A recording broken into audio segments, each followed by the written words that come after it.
ได้รับการปฏิเสธไผกับบะฮับเข้างานเนี่ย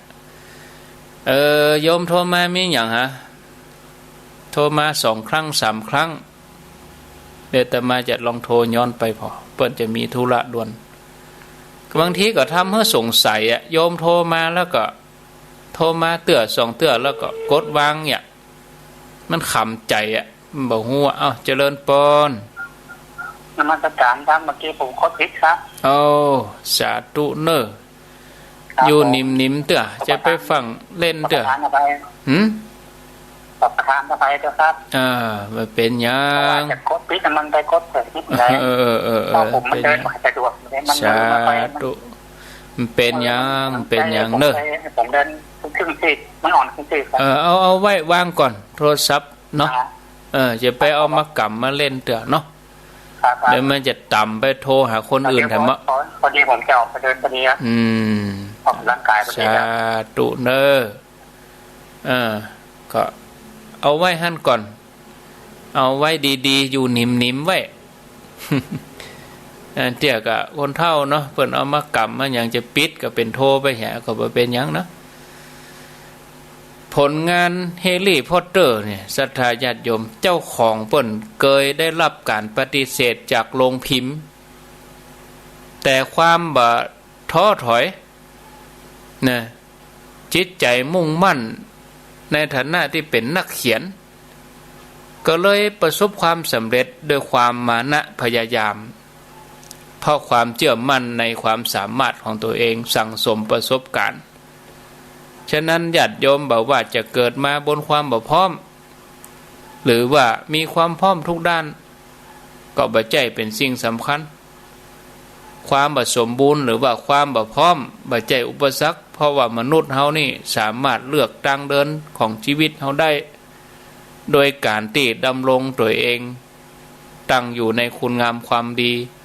ทำเอาตามกำลังความสามารถบ่มีมนุษย์อันหยังที่มนุษย์เฮาทำบ่ได้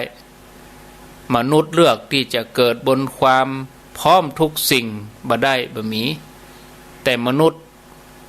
เลือกที่จะเป็นในสิ่งที่ต้องการได้ด้วยตัวเองนะคนเฮาเกิดมาบ่วันใดวันหนึ่งบ่จ้าก็เวยบ่เวยก็จ้าเนาะเมื่อเกิดมาก็มีโรคภัยไข้เจ็บก็เป็นไปได้บ่ว่าจะมีร่างกายแข็งแรงอย่างใดนักกล้ามในแข็งแรงตึงวันยังสลบรับลืมตื่นหัวใจวายก็มีบางทีเขามาพอข่าวนะนักกีฬาช็อกตายไปก็มีออกกำลังตึงวันแต่มันบัดแน่เนาะ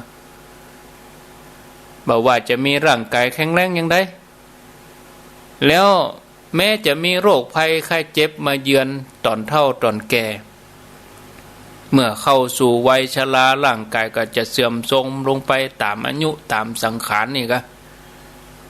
เกิดอาการบ่สบายต่างๆนานาเป็นไปตามธรรมชาติเมื่อมีเกิดขึ้นก็ต้องมีแก่มีเจ็บผลสุดท้ายก็พลัดพรากจากกันไปอันนี้เป็นธรรมดาไม่มีภัยหลีกเลี่ยงไปได้บ่ต้องรอจนแก่จนเจ็บจนป่วยก็ได้นะความเจ็บป่วยอาจจะเกิดจากธรรมชาติหรือว่าเกิดขึ้นเพราะมนุษย์เฮาไปเห่งให้มันเกิดเฮาไปเห่งให้เกิดโรคภัยไข้เจ็บเฮามีความเป็นอยู่ที่บ่เหมาะสมทั้งที่โรคภัยไข้เจ็บนั้นมันน่าจะมีตามธรรมชาติแต่มนุษย์เฮาสร้างขึ้นมาอย่างไปสูบบุหรี่ก็ต้องเป็นโรคปอดดื่มเหล้าก็เป็นโรคตับประมาทในการกินประมาทในการใช้ชีวิตประมาทในการเดินทางเนี่ยคนที่มีพฤติกรรมเห่งแต่ละวันนี่พิมพ์บัตรเจิญเชื้อโรคเข้ามาเนาะเปิ่นให้เข้าวัดสาลดดื่มเข้าวัดสามันเป็นเรื่องของพระเจ้าพุ่นแสดงว่าวันใดกึดใจว่าจะดื่มก็พิมพ์บัตรเจิญพญามัจจุราชไว้ พิมพ์บัตรเจิญเชื้อโรค พิมพ์บัดเจิญความเจ็บป่วยเอามาไว้ให้ตัวบางคนนี่โอ้มันเข้าห้องยาเหมือนเปิ่นเข้าห้องน้ำเนาะญาติโยมมันเข้าจนเกินความจำเป็นเพื่อจะตรวจสุขภาพแต่ก็บ่อาจจะช่วยอย่างได้เพราะตัวเองบัดละพฤติกรรมที่มันบ่เหมาะสมนั่นนะหมอบอกให้ละก็ละในตอนอยู่กับหมอออกห้องยางมาก็ยังเก่าขนาดหมอนี่เปิ้นยังห่วงสุขภาพแล้วตัวเฮาเนี่ยเฮายังบ่ห่วงบ่ฮักตัวเองนะคนเหล่านี้เขาก็บ่เข้าใจว่าการตรวจสุขภาพนี่บ่สามารถป้องกันโรคได้นะหากบ่เปลี่ยนแปลงพฤติกรรมถ้ายังคงประพฤติอย่างเก่าอย่างเดิมก็เสียเงินเสียทองเสียอกเสียใจเสียครอบครัวไปในที่สุดก็ตัวเองก็เสียสุขภาพนะความรู้สึกที่เกิดขึ้นเมื่อเฮาเจ็บป่วยนี่คนโดยส่วนใหญ่นี่จะตกใจบางทีโอ้ไปปะโลกที่เฮาบ่น่าจะมีเกิดไปก็สับสนวุ่นวายกลัวใจนี่สั่นกลัวเศร้าโศกวิตกกังวลกินบ่ได้นอนบ่หลับดีบ่ดีก็ผ่านไปถึงเรื่องไส้ปุ่นทางเดินอาหารใจสั่นหายใจบ่ฮอดท้องหายใจบ่อิ่มกลัวทุกข์ทรมานเนี่ยมีอาการหมู่นี้ขึ้นมาเกิดอาการตั้งใจเป็นโรคซึมเศร้าเป็นโรคเหงาเนี่ยผลสุดท้ายก็ไปสู่อาการทางกายโยมท่านที่มีความสมบูรณ์ทุกอย่างเนี่ยถ้าโยมยังท้อแท้ยังเศร้าโศกวิตกกังวลเนี่ยโยมจากการโยมพิษสมัยจากการน้องเบลนะเปิ้นยังต่อสู้ชีวิตเปิ้นน่ะเนาะเปิ้นบ่ลันทดเปิ้นบ่หดหูหรอกเปิ้นสู้ชีวิตเปิ้นอันเนี้ยเอาหมู่เฮาฟังวิทยุเนี่ยยกตัวอย่างมาเนี่ยหันชัดเลยเนาะบางคนเป็นอย่างน้อยออดแอดน้อยจะเป็นจะตายให้ได้สร้างกำลังใจให้ตัวเองขึ้นมาเนาะบางทีเกิดจากอาการตั้งกายบ่พอโรคตั้งกายบ่พออันนี้ก็เอาโรคตั้งใจมาผสมลงเข้าไปแถมนี่ทำให้เข้าใจผิดว่าเป็นโรครุนแรงบางครั้งก็โอ้บอกกองไปตรวจปุ๊บหูปั๊บสุดเลยเข้าอ่อนมากินข้าวกินน้ำทำให้อาการตั้งใจเพิ่มเข้าไปแถมเนาะอาการตั้งกายอาการตั้งใจก็เพิ่มขึ้นมาเป็นทวีคูณตึงมดตึงมวลนี่ญาติโยมบางครั้งโรคตัวเก่าเฮาเนี่ยแทบที่จะบ่ทำให้เกิดอาการเลยนะนอกจากนั้นครอบครัวญาติมิตรพี่น้องแวดล้อมของเฮาบางทีก็พลอยจะทุกข์ใจไปด้วยเปิ้นหันเฮา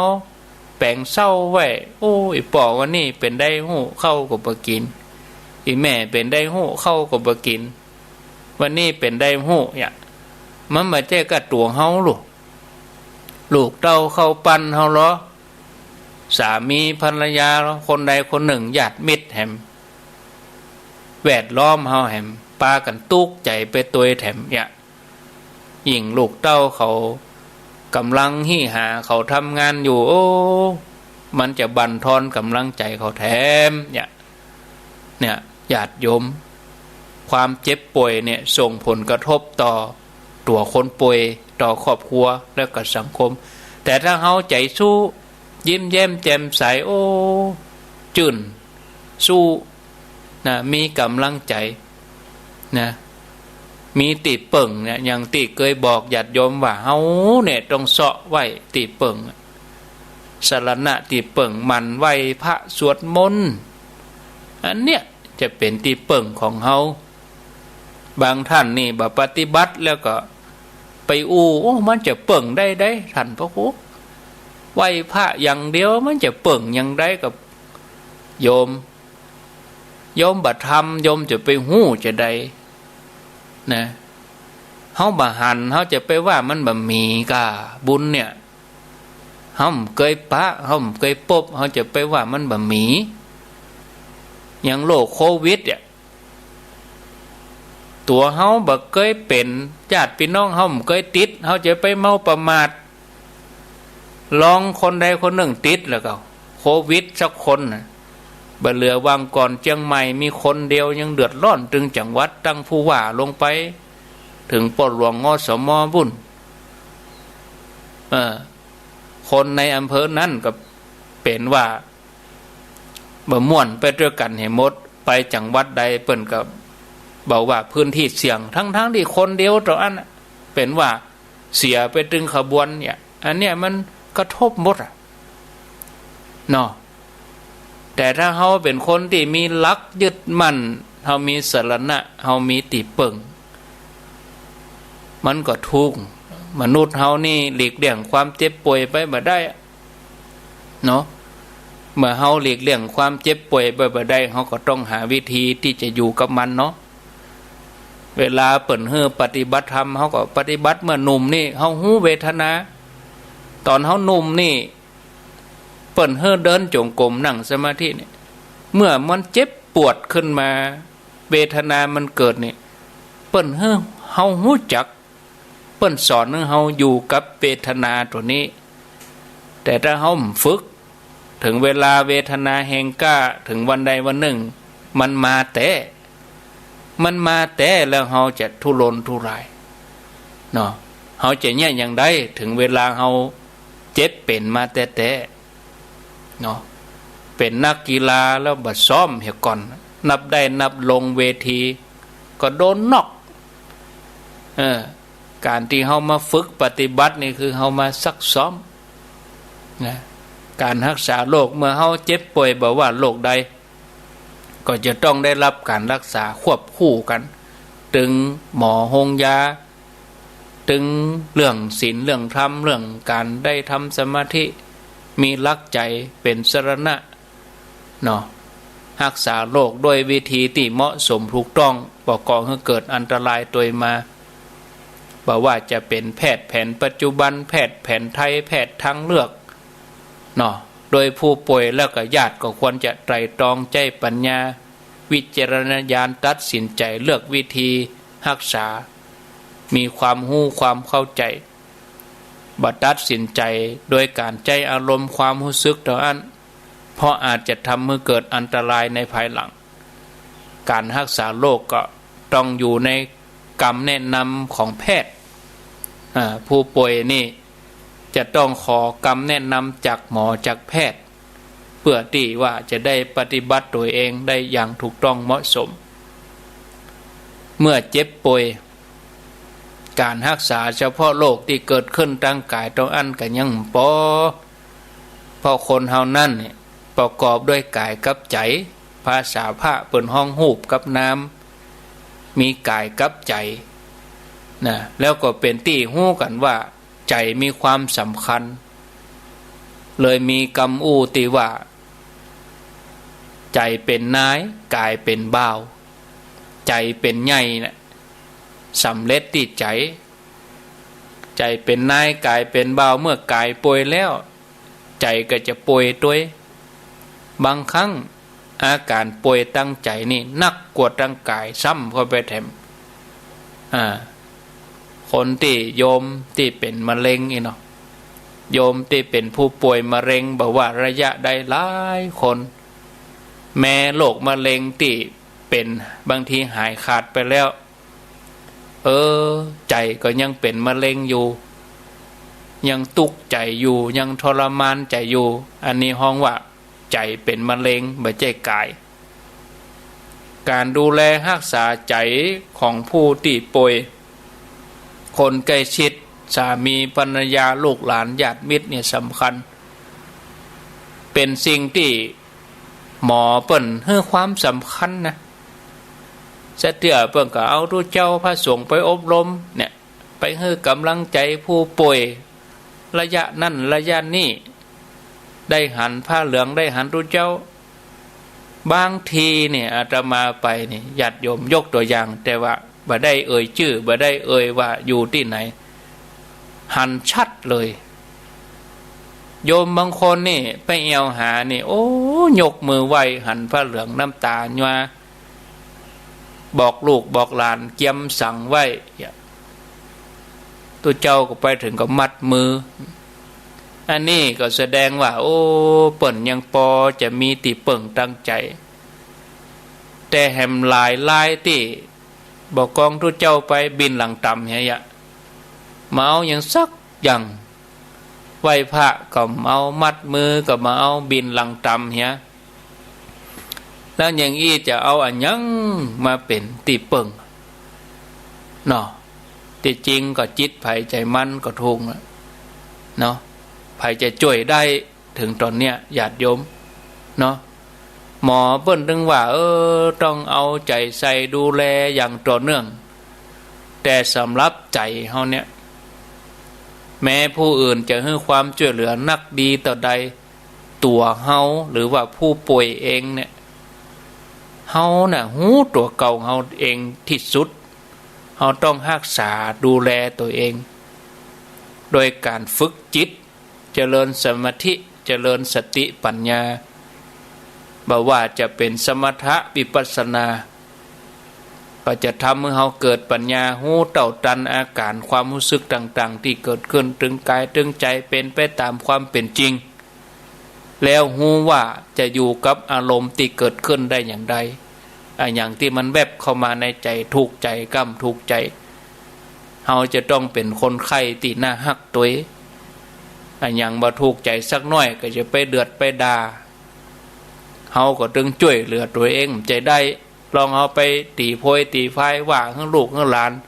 เขาบ่มาพอเหียจะเนี่ยจะได้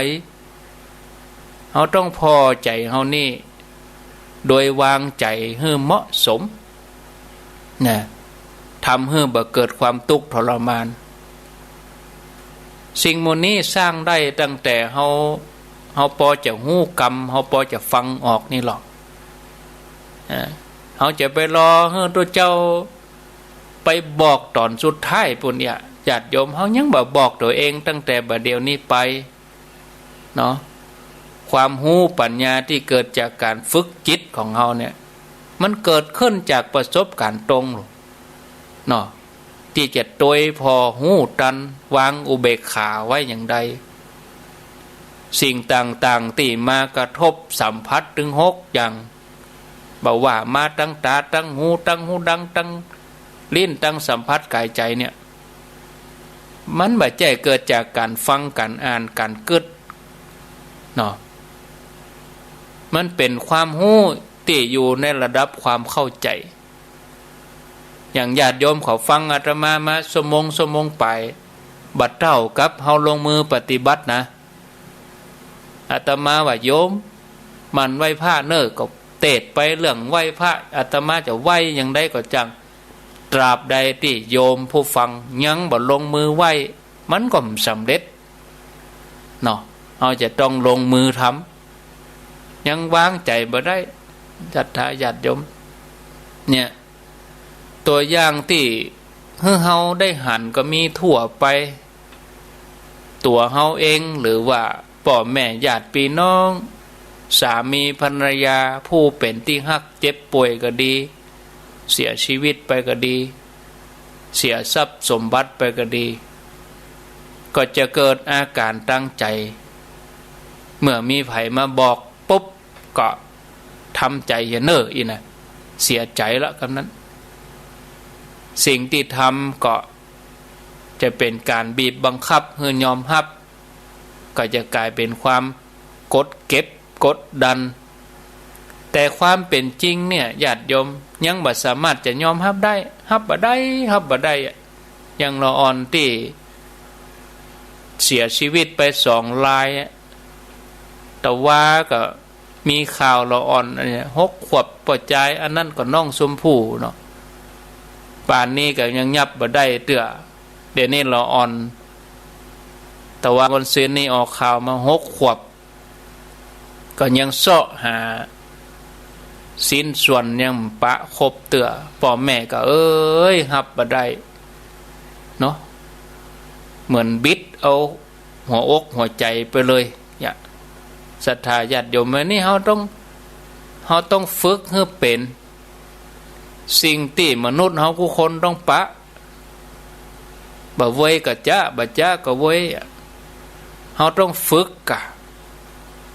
นะกูคนน่าจะให้โอกาสตัวเองโดยที่บ่ต้องร้องให้เจ็บป่วยก็ได้เฮาจะต้องปะกับมรสุมชีวิตนี้แน่นอนนะศรัทธาญาติโยมการเฮาฝึกสมาธิเฮาไหว้พระสวดมนต์นี่มันเสี่ยงกะใจอันหยังหรอเนาะญาติโยมจะไปตานครัวตานหยังต้องออกใจก่อนดูไปซื้อครัวซื้อหยังเกียมรถเกียมหยังคนเฒ่าบ่มีลูกหลานไปส่งก็ไม่ได้ไปแต่ว่าเฮาไหว้พระสวดมนต์เฮาฝึกใจปฏิบัติเนี่ยมันบ่เสี่ยงอันหยังหรอกเพียงแต่ว่าเฮามีกายกับใจของเฮาจิตตังทันตังสุขาวหังจิตที่ฝึกดีแล้วนำความสุขมาให้แล้วเฮาก็จะได้ปะวิธีที่จะทำให้ป่วยแต่กายใจไม่ป่วยเนาะเฮาจะต้องเปลี่ยนมุมมองชีวิตแถมใหม่เปลี่ยนกำกึศแถมใหม่หลังจากที่เฮาได้ปะธรรมะหลังจากที่เฮาได้เจริญสมาธิภาวนาเฮาจะเกิดปัญญาหูเต้าตันปัญหาชีวิตแล้วจะอยู่กับโรคภัยไข้เจ็บนั้นอย่างปกติสุขโดยที่บ่ทรมานใจอย่างที่เฮาเคยเป็นนะศรัทธาญาติโยมท่านสาธุชนเนาะพอเวลาแล้วก็พอดีนะอย่างใดก็เอาง่ายๆเอาแนะนำเห็นหน่อยเอาบ่ถึงธรรมะก็มอกเอาเป็นเก็ตความรู้หมอเปิ้นว่าเนี่ยญาติโยมแต่ละวันเนี่ยฮื้อเตียววันละ30 นาทีวะจะไปอยู่บ่ได้เนาะถ้าปอทำได้ก็ทำนะแรงมาก็ได้กล่อมให้อันวิทยุให้เคียงลกหญ้าไปเต็มหมู่กังควงหั่นหรอเสียมให้อันพรวนดินไปเนี่ยการไปเหือมันไหลอันปอเนี่ยได้ก็เนี่ยเด้อออกกำลังนะอันนี้สำหรับคนที่ปอจะทำได้ฝนบ่ตกก็งดน้ำฝนบ่ตกเขาก็มาจมฮ้อน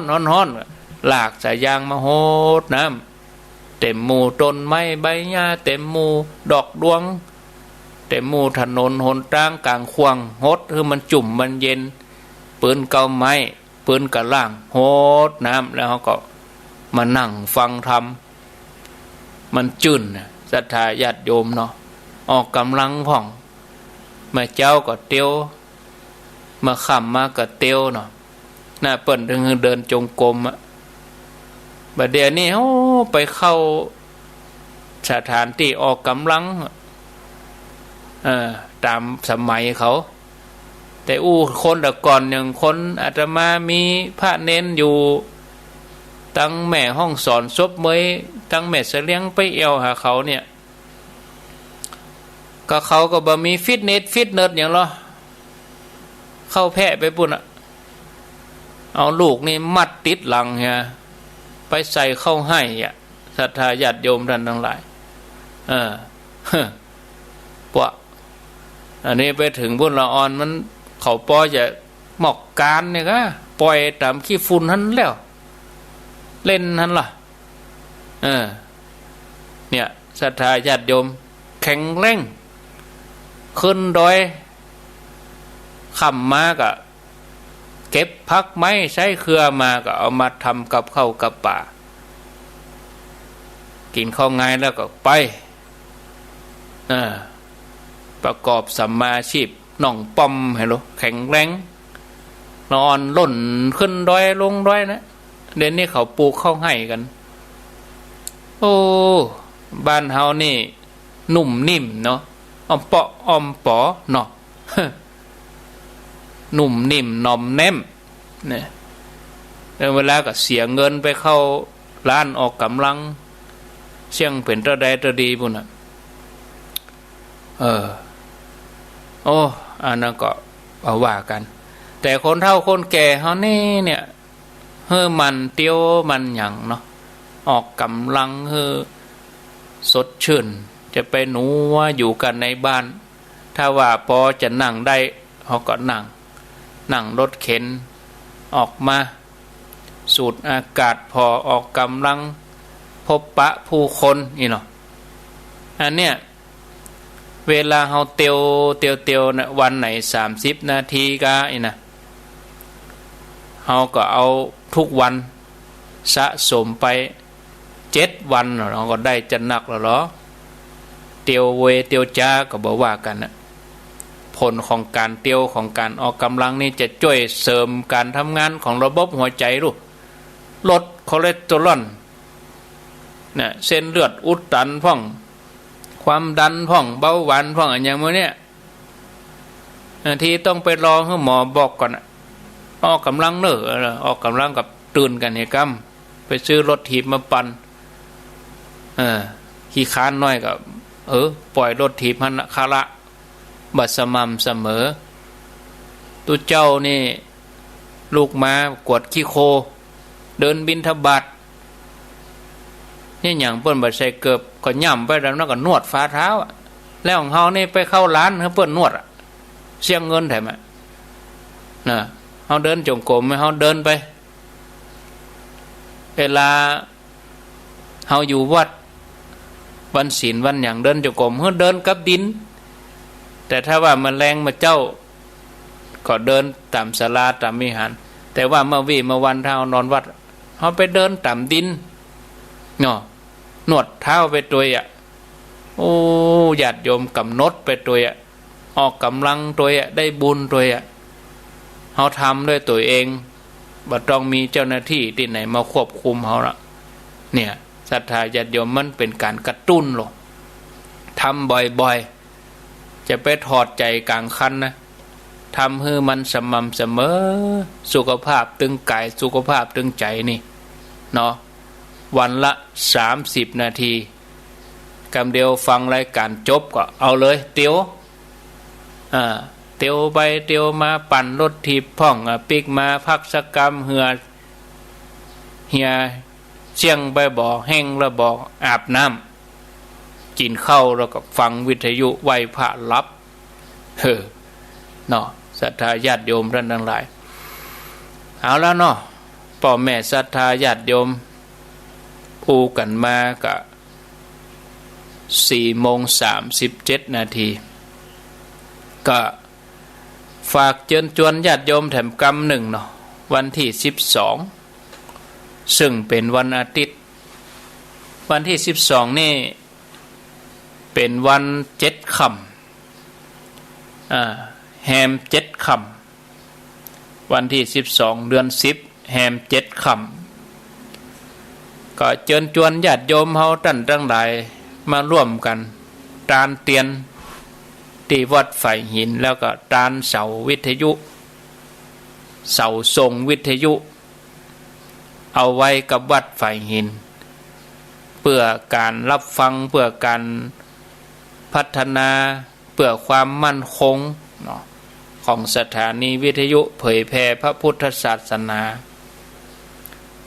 ร่วมด้วยช่วยกันญาติโยมที่จะโทรมาห้อมนี่อาตมาขออนุญาตว่าเพื่อไปห้อมในงานปุ้นหมดเลยถ้าบ่สะดวกที่จะมาร่วมจะห้อมก็ห้อมตรงเข้าวัดไฝ่หินปุ้นแล้วก็เลขบัญชีเปิ้นก็จึงมีถ้าเข้า YouTube เข้า Facebook ก็เปิ้นจึงมีตั๋ววิ่งสถานีวัดไฝ่หินเลขบัญชีอย่างเฮาก็จะสนับสนุนการนำกับไฟกับอินเทอร์เน็ตกับบริหารจัดการอันยังก็ทำบุญยิงตรงไปเลยแล้วก็ยังมีญาติโยมที่เปิ้นได้แจ้งความประสงค์ร่วมก่อนหน้านั้นแล้วอาตมาก็จะเอาไปปักต้นในวันที่12ญาติโยมขอร่วมกันในวันที่12นะอนุโมทนาบุญด้วยก็อย่างใดนั้นก็เชิญชวนเนาะเชิญชวนไปร่วมกัน ได้บุญได้กุศลส่วนหนึ่งก็เป็นกำลังใจให้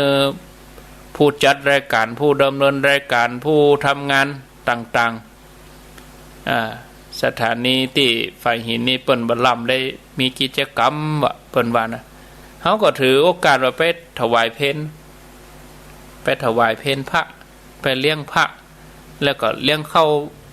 น้ำโภชนะอาหารเลี้ยงหมู่เฮาทั้งหลายนี่ก็ห่อเข้าไปกินด้วยกันฟังธรรมะจากพระสงฆ์รูปนั้นรูปนี้ถึงเวลาตอนบ่ายก็แยกย้ายกันละเพื่อเข้าตอนเดียวเนาะ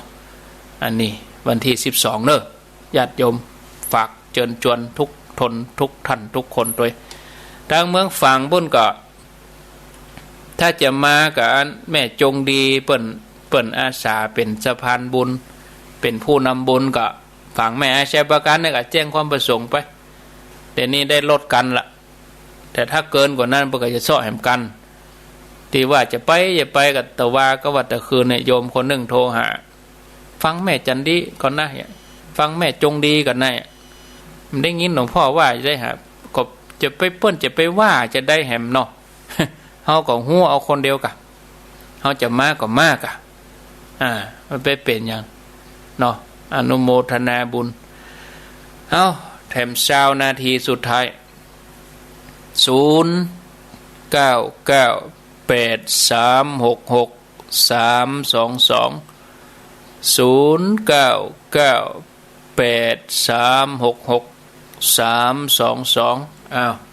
ไผจะอูจะจ้าก็โทรเข้ามาจะถามปัญหาจะอูจะจ้าอ้าวรับสายเจริญปนไหว้สาเจ้าท่านพระครูเจ้าจากดังใดวัดเอ็ดกะลามเจ้าแม่จันติบเจ้าแม่จันติบวัดเกตกะลามไปปะกันวันที่12เนอะเจ้าไปลืมนะที่12นะไปลืมเจ้าเตรียมตัวเนี่ยเจ้าเตรียมไว้แล้ววันนี้นกบ่ห้องแต่เนาะเจ้าโมทนาเจ้าให้สาเจ้าดีมีสุขกำลังใจนะเจ้าโอ้ยินดีเจริญปนจ้าไว้สาเจ้าท่านจากดังใดตั้งกัดก้อมเจ้ากัดก้อมแม่บุญกัดก้อมแม่บุญเจ้าจะไปกี่โมงวันที่12จะไปกี่โมงเจ้าไปเป็ดเราสัก8 โมงเนี่ยถ้าอย่าพอดีอยู่เจ้า8 โมงเนาะเจ้าออกบ้าน8 โมงบ้านนวลจะมาหานี่อยู่เจ้าเจ้าอู้กันแล้วเนาะเจ้าอู้กันละโทรกันละเจ้าจ้ะแม่บุญกัดก้อมเจ้าไว้จ้าเจ้าแม่บุญเปิดบุกไปแถวแม่ริมบ่นะแม่แล้วไปแถวบ้านนั้นโยมเพชรสมัยก็คอยใต้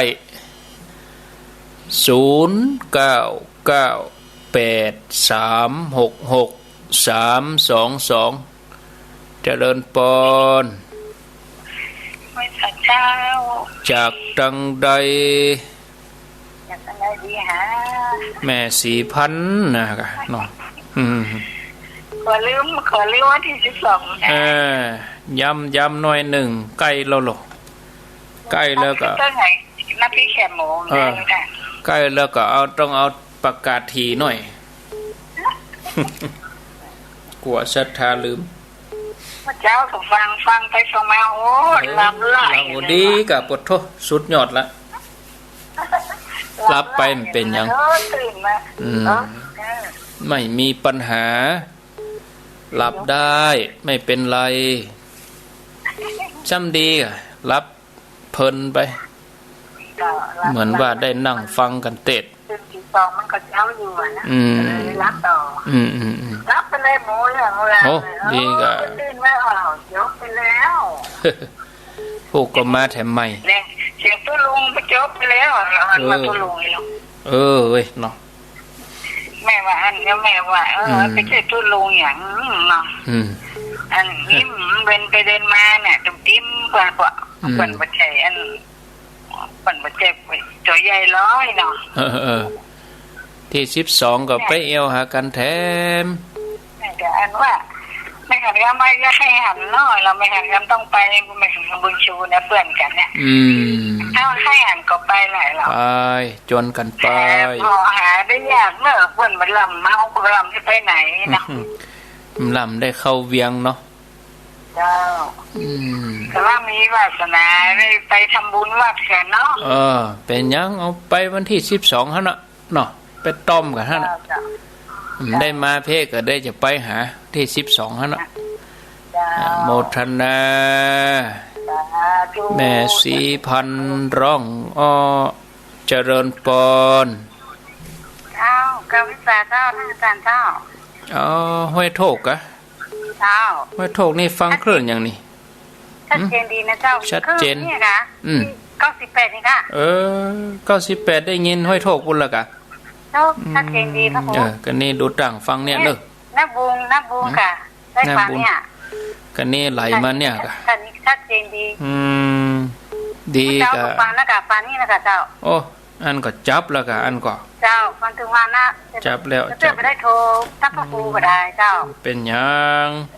เดี๋ยวได้ไปทำบุญหลายที่เนาะเจ้าเพราะเนี่ยตอนนี้ม่วงว่าไม่ได้ไปครับเพื่อนโอกาสหน้าได้กับฟังที่พระครูเป็นยังอยู่บ้านฟังก็ยกมือ10 นิ้วถ้าเป็นว่าจันปัตตานเจริญกายอย่างนี้มีบุญอย่างนี้ก็จะได้ไปอยู่กับมันกายนี่เนาะเป็นอย่างโอกาสแน่เจ้าอนุโมทนากับเพื่อนด้วยนะเจ้าโมทนาเจ้ากำลังใจนะเจ้าโอกาสแน่ก็ได้เอาไว้สาตุลุงกับนมัสการท่านอาจารย์เจ้าตุลุงมันนิดแม่นแม่วันที่12นี่ประเดี๋ยวนี้ก็ขึ้นเกียร์ทีแล้วเนาะอาจารย์เนาะโอ้อึกกระโตมันจะม่วนกันที่อันสถาญาติโยมที่อยู่แม่จ้องให้ได้2คันรถกะฮะเกิดบรรยากาศก็ประม่วนแล้วเนี่ยแล้วปลาไม้แดงนี่ก็ได้กันรถลำหองไปให้เงินกับบ้านโป่งปะเอื้องแม่จันหอมเขาเกิดอยู่ปูนท่าเนอะอย่ารถไปหับปูนกันไปตานเสาไปตานเทียนเล่มหลวงไปไหว้ท่านอาจารย์บรรยงโอ้ไหว้หลายๆตนกันไหว้หลายๆตนนะไหว้หลายๆคนหลายๆตนไปบ้านอาหารนอดจานอกครับไปตุลุงมันนี่ตัวก็จะไหว้เนาะเจ้าอ่ะไหว้กันเจ้าก็จะไปกันไปก็ไหว้กันมาแต่ที่เพิ่นฟังอยู่เพิ่นอ่ะจะเสาอ่ะยะโสยะโสเพิ่นฟังทางอินเทอร์เน็ตอ่ะเนาะเพิ่นมาไหว้ผมเนี่ยเพิ่นตู้เสียดายนำได้ปิกวันถูกนี่ว่ะเขาว่าโอกาสหน้าทำไมปลาล่องใต้นี่เนาะเดือนหน้าไปล่องใต้เนอะทำไมให้ปิกไม่เมืองนะครับว่าเงาอยู่ห้อยฟ้าล่องใต้เหมือนท่านพระครูตุลุงทองไหว้พระธาตุจอมทองมาลุงพระครูสุเมธพระครูวันวรธรรมนานี่นะครับโอ้ไหว้สาเนอสาธุได้กัน4กันให้ได้อยู่ผมได้2แล้วได้เป็น10กะไม่มีปัญหายังเจริญปนกับราชการเจ้าโทษจากตังใดเจ้าโทษจากไหนขอคือกำลังใจเยอะเจ้าเนาะไม่น้อยแม่วังสะแกงเจ้าแม่น้อยวังสะแกงเจ้า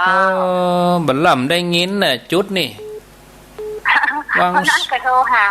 หายเสียแล้วเหรอวังสะแกงดงวังสะแกงดงหลวงตาข้ามมวนตาศาลาอย่างมูเนี่ยจอมตองเนี่ยลำได้ยินแน่อันนี้ฟังขึ้นห้วยตองซักนี่เนาะแม่นนะเจ้า98.75วังสักฟังน้อยเดียวฉันก็นอนนี่เจ้าหน่อยโอ้นั่นฟังน้อยเดียวจ้ะกันนี้ก็มาเนี่ยกับวันพุธก็มาเนี่ยกันเด้อ98.75อีนะโอ้ท่านค่อยก็ได้เตียวก็ได้เจ้าจะมีป่วยหลวงเมื่อไรวังสะแกงเจ้าเหี่ยวป่วยลงบันวังสะแกงอย่าเจ้า ยินดีเนอะวังสะแกงนี่เวียงหนองล่องลายน้ำกับอันตาศาลาจอมตองเจริญปนไหว้สาเจ้าอันได้แล้วเจ้าแม่จงดีอันโทรมาแล้วเจ้าโอ้กันแล้วเนาะเจ้าได้ไปอยู่ที่อู้ตะคืนนะเสาะหาวิธีเอากาเจ้าได้ไปได้มาเป็นหยังอ๋อเจ้าที่12เนาะเจ้ามาเจ้าเจ้าฟังทุกวันเนอะอยู่ฟังให้กะที่บ้านนะคะบ้านเสาหินอันเสาหินเนาะเจ้าจะจวนอันจะจวนคนน้อยปั่นอยู่นะคนจัดการบ้านเจ้าเนี่ยก็หลวงสีมาเขาแม่ศูนย์น้อยหนองเงาโมนี่ห้างกำโมนี่ก็มาอยู่กะพี่น้องเมืองฝางเนอะอย่าปะโทยกมือซ่องม่วน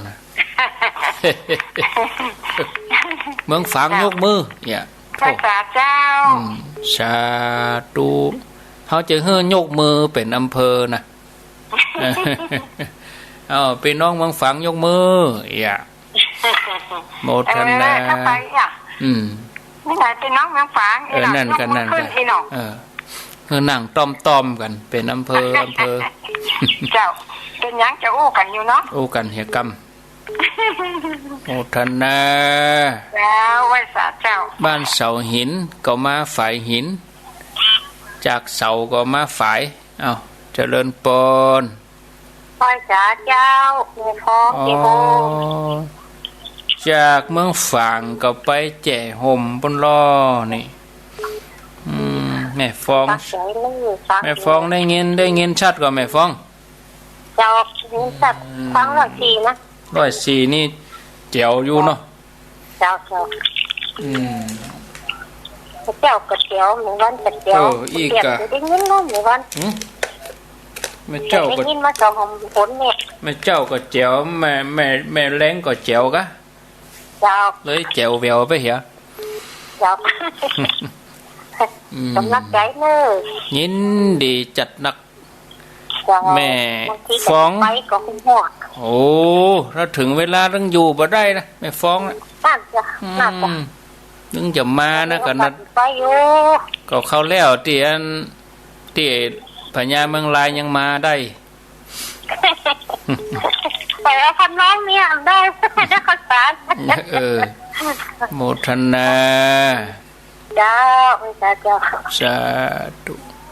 เจริญปอนติดแล้วไม่ใช่เจ้าจากตังใดนันทรามเนอะนันตรามเมินลำได้โทรมาเนาะเจ้านันตรามในเมืองนี่เจ๋วดีเนาะเจ้าแจ๋วดีบดดีนะกะตะกี้ดักตะกี้มันอินเทอร์เน็ตเสียหน่อยเจ้าอินเทอร์เน็ตเมื่อยวะวันนั้นที่อัน12ก็ว่าอยากไปนะรถแดงก็ถึงไปส่งถึงที่เลยเนาะถึงที่เลยเจ้าไปรถแดงสบายมากจะได้เชาะรถวนส่งศรัทธาอยู่จำเป็นต้องได้หารถวนเวียนลำพังกะติจอดรถเป็นคงจำเป็นจะต้องได้จอดรถวนเนาะโมทนาเนอเจ้าไว้สาเจ้าท่านเป็นกำลังใจให้ท่านด้วยเนอสาธุเจริญปนไว้สาเจ้าจากตังใดจากบ้านแม่ย่อยสันทรายเจ้าแม่ย่อยสันทรายชัดเจนดีกะชัดเจนดีเจ้าเจียวแววดีเจ้าเจียวแววทำแล้วเนาะว่าไม่เจ้ามาค่ะแม่แรงเนี่ยเจ้าใส่ปิ้งเลยเจ้าฟังธรรมะเป็นได้พ่องวันนี้หมดเจ้ามีก่อนใจดีเจ้ามันผูกกับมาปะกันแถมมันผูกมา2 ตนนะมันผูกมาแรงแต่มันผูกมาเจ้าก็ฟังแหมตนมันผูกนี่อันพระครูสังฆลักษณ์ธนอัตแต่ว่าเปิ้นไปอยู่เปิ้นไปเมืองแป่แล้วอาตมาจะแตนมันผูกนะพูดอาตมาจะเข้าแตนเปิ้น พูดวันพัดถ้าตุลุงยองวันพัดจะเฮือตุลุงยองวันพัดสุกเนาะเจ้าโมทนาเจ้าฟังประจำนะเจ้าสาธุมาเจ้าก็ตุลุงยองพัดสุกเสามาเจ้ามันแรงกับพัดกับสุกเจริญปนถามภาษาเจ้าถามเอาอันนี้โรงพยาบาลลานาเจ้าอีกาแนะนำครบถ้วนมาถึงจะไปเนอะไปร่วมกันหลานไปล่าขึ้นรถแดงนั่นเราไปมันต้องแดดร้อนอย่างสบายมากเนาะแม่บุญพินวันที่วันอาทิตย์นั่นเนาะที่เป็นวันที่อย่างนั้นเนาะเดี๋ยวนี้เฮากองหานะเฮากองหาโอ้ใครฮึถึงวันติดเว้ยจะได้สุขใจสาธุได้สุขอกสุขใจกองหาวันติดนี่วันที่12นี่วันอาทิตย์แต่ได้ไหว้สาท่านพระคุณเจ้าที่เคารพอย่างสูงครับป้อนนานยังนึงครับจากสลับปีอย่างนึงครับวันนี้ได้ฟังธรรมะโอสถนะครับผสมผสานเนาะครับผมวันที่12จะได้ไปสาท่านเจ้าไปห่วมกันเด้อวันนั้นเด้อไปกันครับมันไปดึงละอ่อนที่ครอบครัวไปหมดครับเพราะว่าวันติดเขายุดกันยุดงานได้อูกันไปในต้านเข้าอยู่ครับดีแล้วดีแล้วครับผมครับจะไปไหว้สานะครับสาธุไปเอาบุญด้วยกัน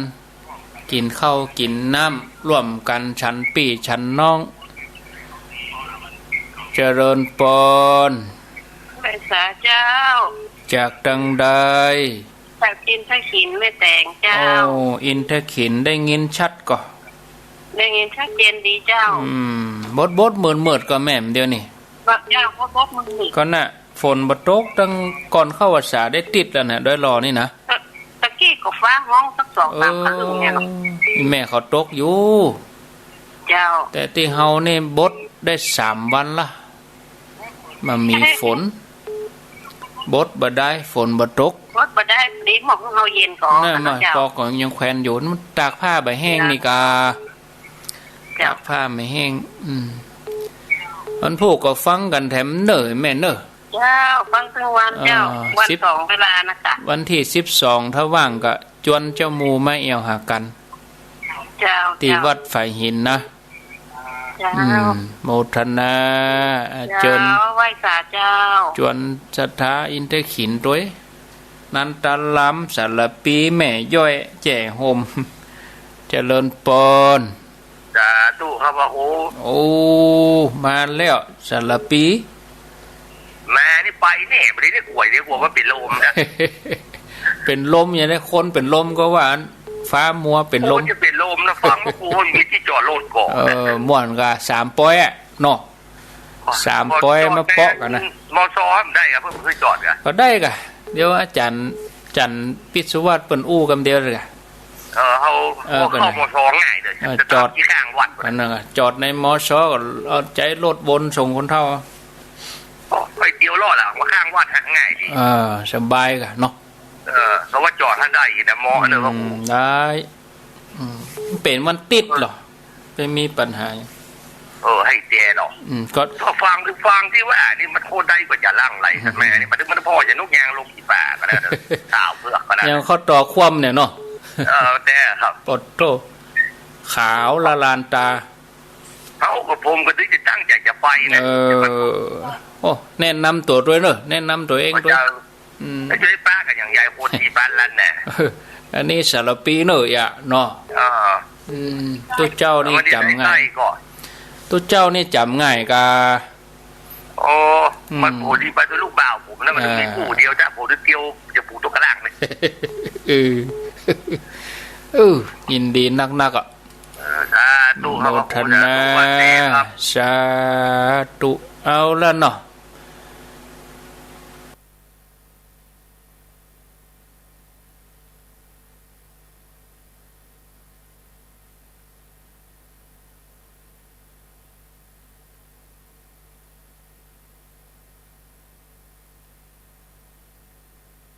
โมทนา